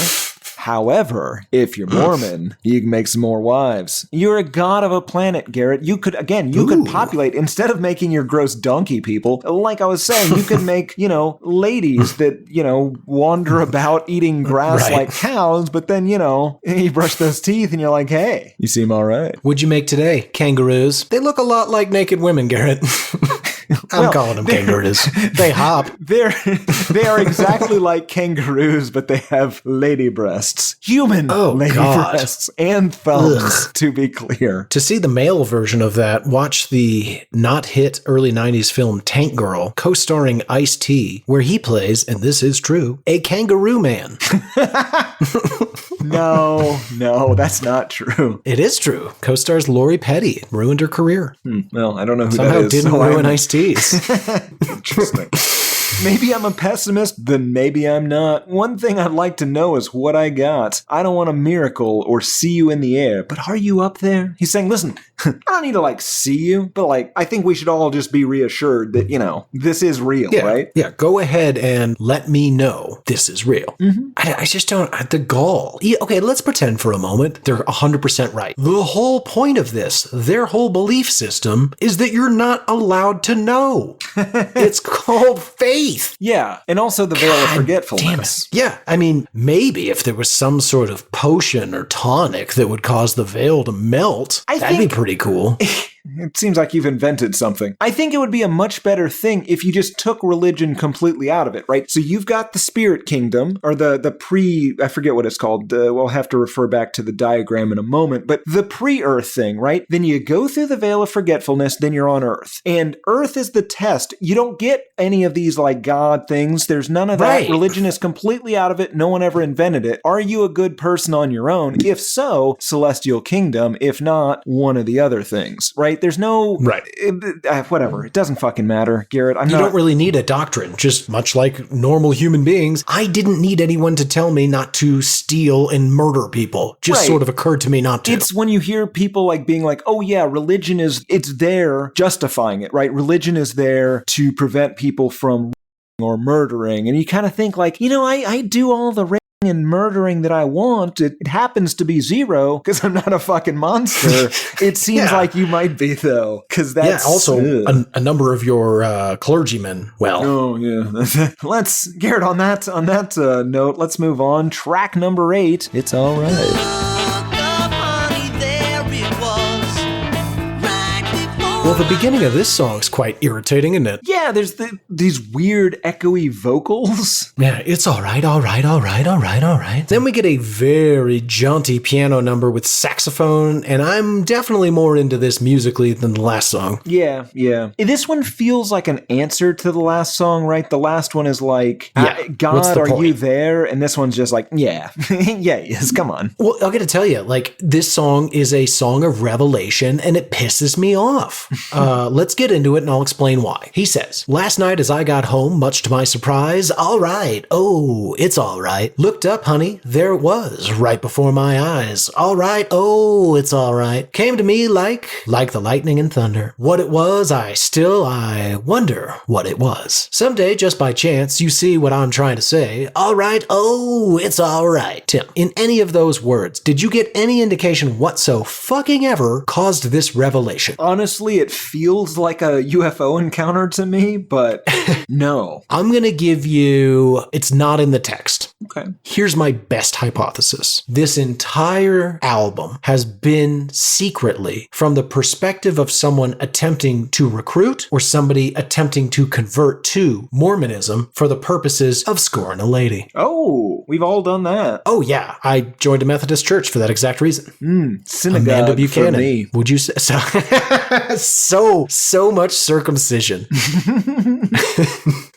Hi, I'm Dr. Harvey. I specialize in adult circumcision. I mean, that's why? a thing. Yeah, I mean, honestly, you want somebody who's really, really good at it. Yeah, absolutely. You Don't do cheap want a out on an doctor. adult circumcisions. Did you know that Oh, boy. the very Orthodox, they Yes, I did. Yeah, okay. I'm familiar with the practices of an Orthodox moil. I'm familiar with the reason that people sometimes get herpes. I was going to say, do you know why I know that? Because a little baby got herpes. Mm-hmm. Well, that's fun. We're going to cut all that. All right. So he has this great revelation. And the only reason that I can imagine that he actually did it was he had an argument with his lady the night before. And he was just like, I see no reason to follow your inane cult. And then she was like, well, if you don't, this fucking marriage is off and you can get the fuck out, Carl. And so he came back the next day and was like, you're never going to believe it. I had this crazy revelation. I believe in it all. Let's not break up. Yeah, I think that seems quite accurate. Maybe they were inspired. They witnessed somebody's conversion who was converting for this reason and were inspired by it because they're stupid. I'll take it. Track number 9, Mirror, Mirror. Mirror on the wall. Another wild left turn. Yeah, we get the mimicking of a train with a blaring harmonica and a mouth harp that will not stop. Yep, a bouncy beat. At some point, I mean, there's horns, there's horse gallops, I believe, form a good part of the beat. Some of the backing music appears to be satisfied sighs.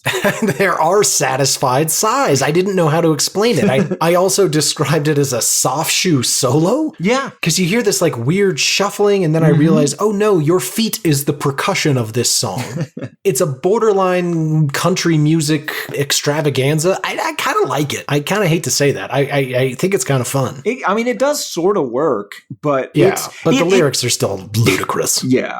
I feel like this is about a guy who thinks that the man he sees in the mirror might be actually a different man. Exactly. Yes. Exactly. Yes. Mirror, mirror on the wall. I don't like your life at all. How did we ever come to be the kind of person that I see? It feels like he thinks it's a we there. Like, listen, I'm this guy and he's that guy. And sometimes that guy makes me do things. Maybe I'm making him do stuff in the mirror world. I don't know. Oh, I'll tell you here's what I came up with. Every once in a while, Tim, when he looks in the mirror, they switch. He gets trapped in the mirror world, and his mirror man, Mr. Movie, his mirror man comes out into our world and performs these horrible deeds. Right. Yeah. So the mirror man is taking over my body. He's the one doing the strangling, so he can send souls into the mirror dimension so that he has friends there and will leave me alone until it's time to do the bad thing again. Yeah, and you're trapped in various reflective surfaces throughout the world watching him do this. Yeah, it's a pretty good horror movie. Yeah, it's not bad. It's not bad. Maybe he does something with those souls. The thing where he just gets them into the mirror world and they're friends. That's weird. I like it though. He's a just nice lonely guy. Yeah, exactly. He is driven, right? So maybe it's something like you remember the end of that Superman movie where they're confined to the place. You know what I'm talking about? The mirror dimension. Yeah, there you go. Anyway, God damn it. Sometimes our flagrant stealing shocks me. Yeah. So they're flagrant stealing, Garrett. That's right. Or possibly Superman stealing from this song. I don't know. The point is they're trapped there. It's not fair. They're super lonely. Maybe this is Satan, right? Because they kind of believe that Satan is going around the world, like inhabiting people to some extent. Yes. I think, although Or at least influencing. exactly. So maybe it's He's sort in of the shadow realm. yeah. Oh, maybe. Okay, so maybe that's what it is. Maybe the shadow realm lives within mirrors, and that's how Satan gets you. I was raised in the mirrors. Yeah, but I appreciate it could be completely innocent, or not innocent, but like imagine if you were trapped in a mirror dimension, but just by yourself, right? And You'd be so bored and crazy. Exactly. Every once in a while, you get the opportunity to come out, and you can drag a guy back in there with you. You're gonna do that, like even if it means like horrifically strangling him in the park and pulling him into a shiny surface, a reflective surface, like a pond, for example. So like, let's say you get him and you Jesus, push him that's into terrifying. a reflective pond so that, once you get back in there, he'll be there waiting for you and you have a friend until, Tim, are you talking about the pond in Central Park by our house? That is definitely not reflective, Garrett. That is covered in algae and turtle poop. Yeah. Keep Yogi out of there. There's blue algae in there. It will kill him. Yeah. Although that one dog seemed to be having a really great time while his owner screamed, fuck you, you cunt, come back. That doggy is clearly an X-Man. He was awesome. He was my hero. Yeah, that's fair. All right, let's get the fuck on with this. Yeah, he's being manipulated. The mirror man's coming to our dimension, murdering people so he can drag them back to the mirror dimension so that they can have a sweet hang and watch a movie. Yeah. Hey, I know you're kind of angry that I strangled you and pulled you into that pond, but have you seen There Will Be Blood? I do a pretty good Daniel Plainview. I'll drink your milkshake. Oh, don't be like that. It's not bad here. We have all this stuff over there. It's a little creepy and covered in cobwebs. It's a mirror dimension. We still have movies. I got Netflix. That's the great tragedy of this, Tim. He's lonely. He drags him in, but everyone resents him because they don't want to live in a mirror dimension with a demon. Yeah, absolutely. So then they all become friends. Hey, I have a barbecue over. He overhears that they're having parties. He drives by, see there's a barbecue next door. Wasn't invited. It's everybody he's murdered but him. I love it. This is a good movie. Oh, alrighty. Track number 10, the much hated by me, Darling. Each time I look at you. Yeah, this thing sucks and I would be okay with skipping it. Yes, the only thing I will say, because it does tie into something I mentioned earlier, song goes, Darling, I look into your eyes and see what words would never tell. Darling, you've made me understand the me I thought I knew so well. Like an angel sent from up above, you came and touched my life with love. So clearly, this dude's converted, because he's had this revelation, and now he's making up with her and he's like, oh, thank you so much for helping me find the light. How much do I have to give them of my salary? Yeah. And again, like, I hesitate to say this. These are Garrett's words, not mine. Good people. Doing it all for the Mormon sniz. Oh, It's you know, gross, Tim, I right? want to give us a round of applause, a silent round of applause for making it this far into the podcast without you or I making a single reference to soaking. To what? Oh my fucking God. Fantastic. Tim, Mormon fun fact number ew. Because premarital sex is not allowed in the Mormon faith, these days they get around it by doing something known as soaking. That is where a gentleman places his genitals inside of a fellow Mormon lady, and then, Tim, they do not fucking move. They just leave it there. Track number 11. Hold on. P.S. Sometimes they invite a third person over to jump on the bed so that they could bang without banging. I mean, that actually seems like a way to trick God that is as good as the Sabbath elevators that they have here that just stop on every floor. What are we just doing, step on folks? it. Finding loopholes to our own made-up nonsense. Maybe, what if that's your thing? You just really like that. You like to soak. Hey, man, to each your own. If you're into it, all more power to you. So it's okay to like soak. Like you're all right. I don't understand where the line is drawn here. I mean, listen, we're splitting hairs here, but it is my understanding, and I'm sure we've got plenty of listeners that are going to write in. HatePodMail@gmail.com. Get to the details. What are the specifics of soaking? How does this work? Have you ever popcorned two of your friends soaking? That's the term I used when I would have someone ball up on the trampoline there. You ever play popcorn, Tim? Yes. Try to get them to pop? Yeah. Same basic thing, except for you're inside a woman. Yeah. You ever popcorn somebody while they're soaking? Write in. HatePodMail@gmail.com. We won't use your name. Yeah, that's fair. Now, again, Garrett, track number 11, The Last Days. The last days.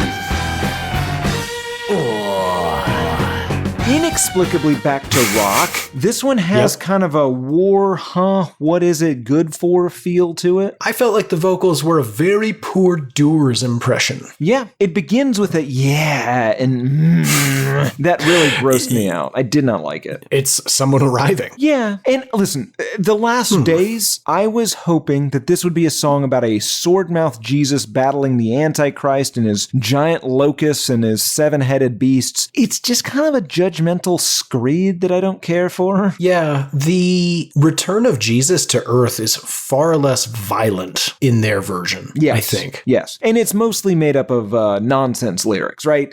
Nations take up their battle stations, patrons of zodiac revelations, lustations breaking family relations, litigation allowing shoot-up sensations. It sounds like, you know the guy they had on Seinfeld, Jimmy, who's the lawyer? Yeah, the Johnny Cochran analog. Yeah, whoever that is. This sounds like dialogue they wrote for him. Yeah, exactly. Patrons of zodiac revelations, lustations breaking family relations, litigation allowing shoot-up sensations. Yeah, it's pretty accurate. Yeah, I called it word salad that's all meant to say, what's this world coming to? Yeah, because it is, right? Now just look around. If that's what we see, it's gotta be the last days. It's people living lives of confusion, billions caught up in revolution, cities lost in their own pollution. Question, what is the Constitution? It's gotta be the last days. I mean, it does kind of rock. Not bad. That being said, the lyrics are nonsense. They are. Now, Tim, I went to go look up what are the signs for the Mormon faith that Jesus is in fact coming back for his 1,000 years of reign. And here are the signs of an apocalypse. Part 1. Rain and hail, thunder and lightning, waves of sea beyond bounds, valleys uplifted and mountains lowered, earthquakes, mountains broken, sun darkens blood, fire and smoke vapors, weeping and wailing of men, wars and rumors of war. Rumors of war is a weird... Yeah, that part made me giggle too. What? If you see a war, that is a sign that Jesus is returning. If you hear there might be one coming, also that. Oh, wait, what? I feel like they're just describing, like, listen, we're going to try and cast as wide a net here as we possibly can. Exactly. Yeah. That's fair. Rumors of war. Let's see. It sounds like Joseph Smith, and I don't know, I don't necessarily think they were contemporaries, but we'll say his little buddy Brigham Young, and Joseph Smith says war, and Brigham Young in the corner pipes up, oh, rumors of war, sir.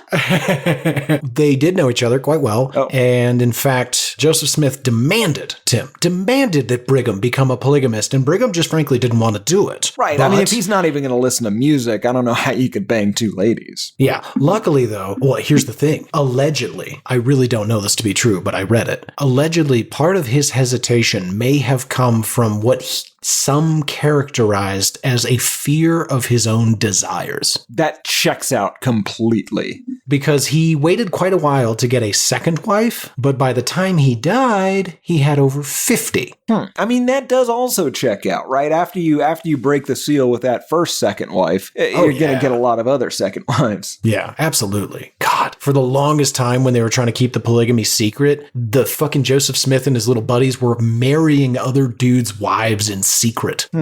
So it is just a cult. Is that what you're saying? Okay. Yes. It was crazy. I'm going to need you to marry this lady for fakesies. I'm actually going to marry you. She's going to live at your house. You two aren't going to bang, and sometimes I'm going to come over. Oh, no, they were banging. He was just stealing people's wives. Oh, allegedly. Probably bleep some of that. We have a very big LDS contingent listening to this, and to you, I again apologize. You are the nicest people I've ever met. I don't think what you believe in is true. However, I'd be willing to believe it to live in Utah, because I really, really like Utah. Yeah, but you've been excommunicated from that state. That can't be true. It is. Track number 12, Going Home.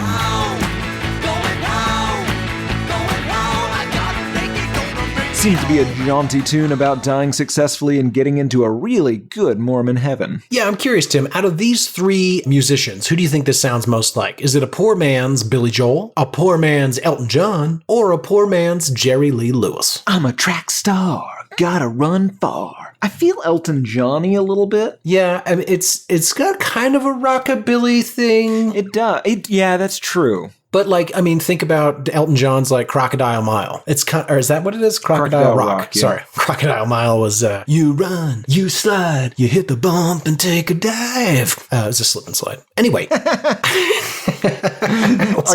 This is a Saturday morning cartoon commercial that you're doing? Yeah. Okay. Yeah. All right. I thought you were going to go, are you okay? Anyway, a small, brief moment of happiness in my childhood. I never owned one, but I liked the commercial. Sure, yeah. It seemed like they were having a good time. That's accurate. That's why we've had so many of those giant slip and slides in college, making up for lost time. Yeah. Alrighty, so this song's pretty obvious. I'm a track star, gotta run far, and I'm ready to go. It's a long, long road, and I gotta make it on my own. So he's going back, he's trying to make it to that celestial kingdom. Yeah. Going home, going home, going home. I gotta make it, gonna make it all right. Going home, going home, going home. If it takes me the rest of my life, which is pretty clever. Yeah. I'm a spaceman from a different land. I gotta get back home. I've been gone so long that I'm feeling like a useless man. Now, that does check out with their cosmology, but I'm a little offended that they did not define what constitutes a useless man to them, because that seems fascinating. That is a good question. Also, what constitutes a spaceman? Oh, I think that's all of us, Garrett. All of our souls came from some sort of weird collab part of the universe.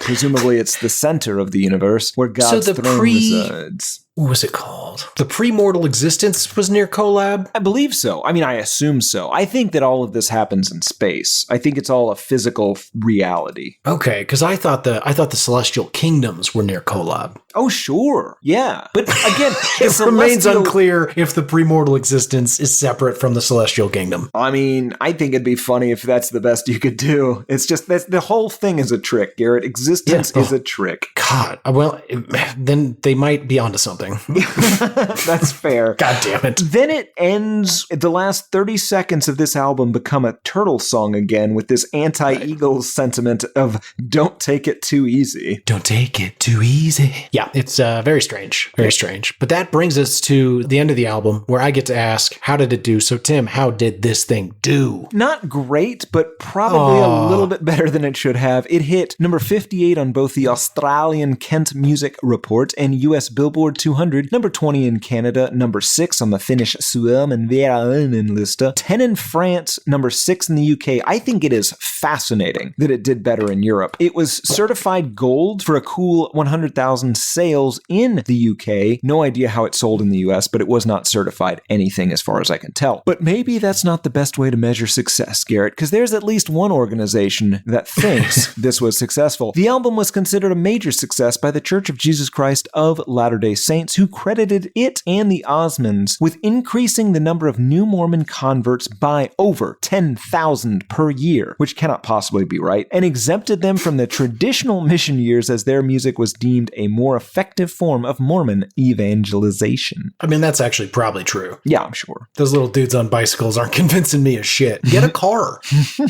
Yeah. Again, lovely people.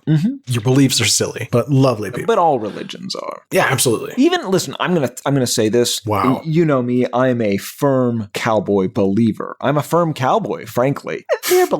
our beliefs are a little silly too, if I'm being honest. Garrett, the great cow in the sky. Was this so hard? Either It's literally taken or years, people. Listen, no, I'm fully on board still, Garrett. I'm just saying that like the cowboy cosmology, I will admit, gets a little wild at times. to the uninitiated. But yeah. Yeah. Also, I'm a firm cowboy. Timothy Richardson in conversation. Accurate. What did people think of it, Tim? Well, there is no Robert Christgau review this week, but I'm going to say he didn't like it because he gave their greatest hits a C. There are 80 total Amazon ratings, 4.6 out of 5 stars on average, 82% 5-star, 4% 1-star, and some of these are a doozy. The first is from 2006 from JC, who I just want to throw out there might be Jesus Christ. The review is titled, "What a Concept." This is one of the best, no, the best concept album of all time. What a great idea to do a concept album about the 3 most important questions in life, ones we all consider at some point during our sojourn on Earth. Who am I? Why am I here? Where am I going after this? The plan's concept is head and shoulders above other much more famous album concepts, such as the fictional brass band with many explicit drug references concept, Sgt. Pepper's, the handicapped boy who excels at pinball and hates his mother, who rolls around in chocolate pudding concept, Tommy. They're kind of leaving out the main part of that concept album. The man who builds an emotional wall to protect himself from an oppressive society and teachers who won't let him eat pudding concept, the wall. Again with the pudding? In addition to the great concept, the plan rocks. Traffic in My Mind, Last Days, and Going Home are some of the best rock songs of the 70s. And the Don't Take It Too Easy vignettes that help tie everything together are coolly edgy. The music is superb, and the Osmonds deserve a great deal of credit for playing all the instruments and writing all the songs. Even if one is not religious, it is possible to enjoy this album tremendously. After all, are the religious themes contained in these albums really more offensive than the overt themes of drug use, paranoia, promiscuity, suicide, paganism, racism, class warfare, criminality, body mutilation, and misogyny that are so prevalent in the pop world? Get this album and enjoy 5 out of 5 stars. I'm going to quibble with some of those hyphens. I don't know that I have ever encountered racist pop. Oh, Garrett, track number 4. No one's done that. I bet they have. Not like us. They're different from me. I like this song, Garrett. They're different. Don't trust them. Yeah. Break it down. That's fair. I have deleted who this review is from, but it's from 2017, and it says simply, always loved the album, and so does my son, who's 23 years old, and who has autism. 5 out of 5 stars. Okay. Not even going to address that. How dare you include that next fair. review. This is the Osmonds from 2003. This album is as relevant today as it was in 1973, if not more so. These songs make you think about your faith or lack thereof and really get to your heart. My absolute favorite is Before the Beginning, a melodic tribute to where we all came from. Are you there? Ask a question we have all pondered from one time or another. Buy the CD and play it for everyone you know. Just don't tell them who made it until it's over. They will not believe this is the Osmonds. My 12-year-old daughter thinks this album is awesome, and that is a major recommendation. Weird winky face emoji, 5 out of 5 stars. Guys, 12-year-olds notoriously have terrible taste in music. Iona Lucas from 2025. On January 1st, we lost probably the most talented member of this musical family. I couldn't wait to get this album. Back in the day, I remember sneaking this album into my house. You would have sworn it was a Led Zeppelin or Deep Purple album. The reason why is that this album, the Osmonds version of the White Album, subliminally focuses on the Mormon faith. Subliminally. Ugh. Having a man who was a devout Catholic, she would never have allowed this album in her house. I needed this album because my mother was going through the fight of her life. Answer. I needed hope that there was more than what was on this earth. I eventually got rid of the album because liking the Osmonds was not cool. When I learned Wayne Osmond lost his health battle, I could not wait to order this classic. 4 out of 5 stars. Jesus. Also, I was going to say up until the 4 out of 5 stars. You you might have lost the purpose of this segment. But maybe not. Because to say all that crazy ass shit and then go 4 out of 5 stars. It's just so petty and weird. Yes. One more, Garrett. This is by Petrals from 2017. Mormonism is a dark, satanic occult that resided behind the Wasatch Curtain and will lead those who are deceived by it straight into the pits of hell. And then in parentheses, Planet Collab. 1 out of 5 stars.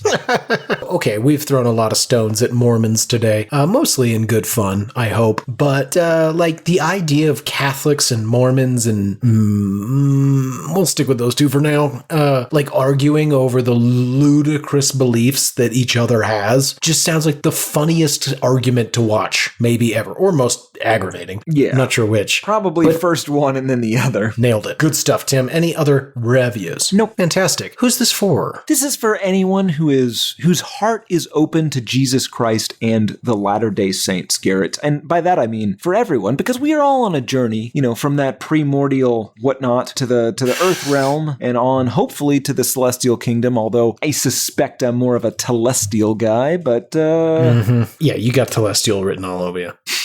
You'll still have some glory and happiness. I will have a little bit of glory. I know that. Yeah. I'm going to hopefully buy my way into the celestial. Oh, absolutely. And I assume that you will make some sort of planet and populate it with exclusively donkeys and Tim. Which is going to be Donkeys weird for and me. Tims. No, not donkeys and Tims. Just donkeys and then bring me onto it. And then I have to hang out with donkeys or something. They're smart, though. Well, sure, of course. They've made war before. Yeah, but I mean, as far as like having a fulfilling life and a relationship with a partner, no way. Yes. Unless you want to get down with some donkey love. No, of course Don't. not. I do not. Of course not. No. No. That's gross. You might change your mind, though, after 200-300 years. That's fair.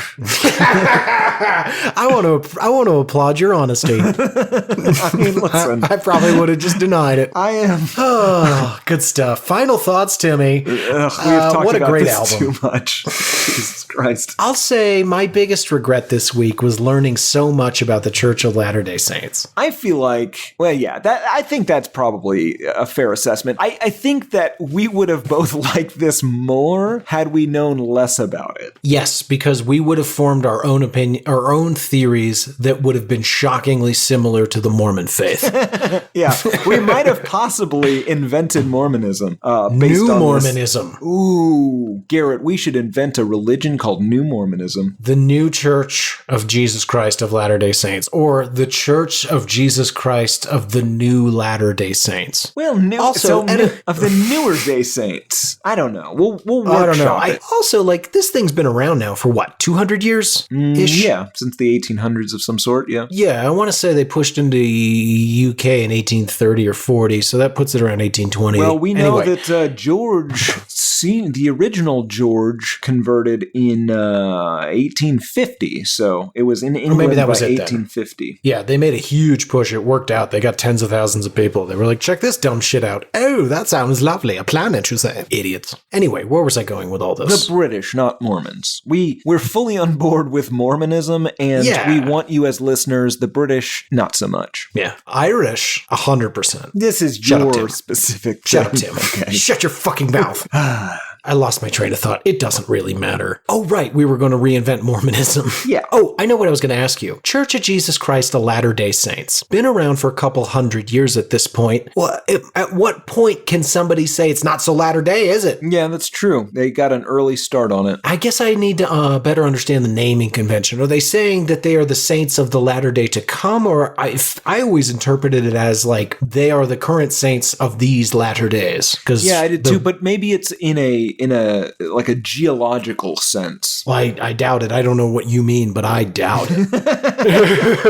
I think I could say sight unseen. Garrett, Good stuff. did I get you there? Do you hate this album? No, I might even listen to it again.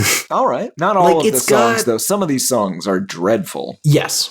It's got the same like weird appeal as the Uncle Arthur thinks he's Batman. Yeah, listen, I'll listen to Traffic in My Mind and The Movie Man again. You're a sicko. I'll probably listen to, what's the one that sounds like the train with the mouth harp? I don't remember anymore. It doesn't matter. It's over. We're done. It is over. I think it's Mirror Mirror. Yeah, We'll never it is know. Mirror Mirror. It is, though. I've already shredded and burnt mine. No, man. All right. Well, that's official then. Tim, do you hate it? No, I don't hate it. I hate several of the songs on it, but on a whole, it's so fascinating and weird that this even exists that I can't quite hate it. I think you kind of reverse got me there about halfway through describing what my hell is going to be like. The donkey thing? Yeah. Yeah, that was supposed to be heaven. It's not, though, because in your... It's my heaven. Okay. I'm just on a planet full of donkeys that I apparently eventually get tired of rejecting Not their fucking. advances. Yeah. I assume they're all into me, so like I'm like the rock star on this planet, and they're all like hounding me, trying to. It doesn't matter. Let's Seduce move you? on. Yeah. That wasn't what I was envisioning. You made it weird.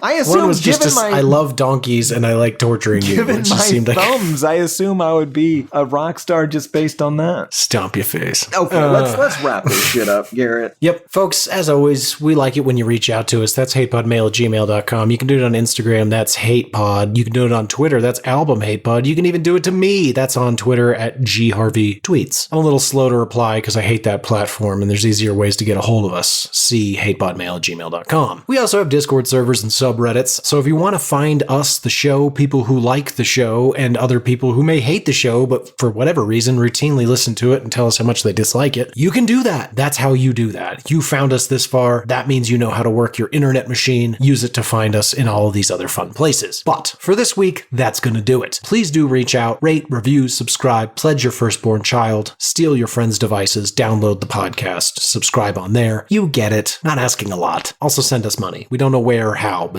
do that. But for this week, I have been one of your hosts, Garrett Harvey. I have been the other, Timothy P. Richardson, and Garrett Kermit Harvey once worked for we'll say company, that had a satirical poster in the locker room that said, "Be the regime change you want to see in the world." It was tongue-in-cheek, mostly.